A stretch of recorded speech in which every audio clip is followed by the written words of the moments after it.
കുട്ടികളുണ്ടാവാതെ ഒരു സ്ത്രീ എൻ്റെ അടുത്ത് വന്നു. അപ്പോൾ അവർ പിന്നെ പറഞ്ഞു, ഞാൻ ചോദിച്ചു അമ്മ മോക്ക് പണ്ടേ PCOD ഉണ്ടോ? ഉണ്ടായിരുന്നു. അപ്പം അത് ഡോക്ടറെ കാണിച്ചപ്പോൾ കോമൺ ആണെന്ന് പറഞ്ഞു. അത് മാറിക്കോളും, അല്ലെങ്കിൽ എന്തെങ്കിലും കുട്ടികൾ ഉണ്ടാകാതിരിക്കുമ്പോൾ അത് ശ്രദ്ധിച്ചാൽ മതി എന്ന് പറഞ്ഞു. അതിൻ്റെ ദുരനുഭവം അല്ലേ ഇത്രയും ഇൻഫെർട്ടിലിറ്റി അല്ലേ, ഫെർട്ടിലിറ്റി ക്ലിനിക്സ്.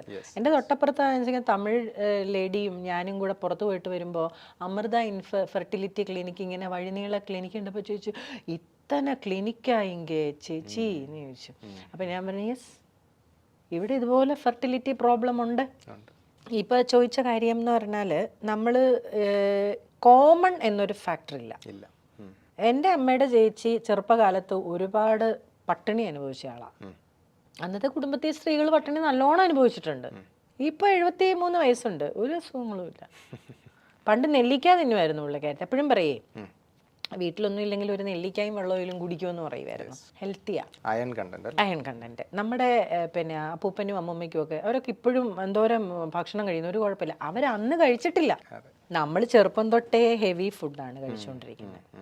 ഒരു മനുഷ്യൻ മിനിമം കുറച്ച് സമയമെങ്കിലും എനിക്കെന്ത് വേണം, എൻ്റെ ശരീരത്തിന് എന്ത് വേണം, ഞാൻ എങ്ങനെ ജീവിക്കണം, ഞാൻ എന്ത് കഴിക്കണം എന്ന് തീരുമാനിക്കാനെങ്കിലും കുറച്ച് നേരം മാറ്റി വെക്കുക.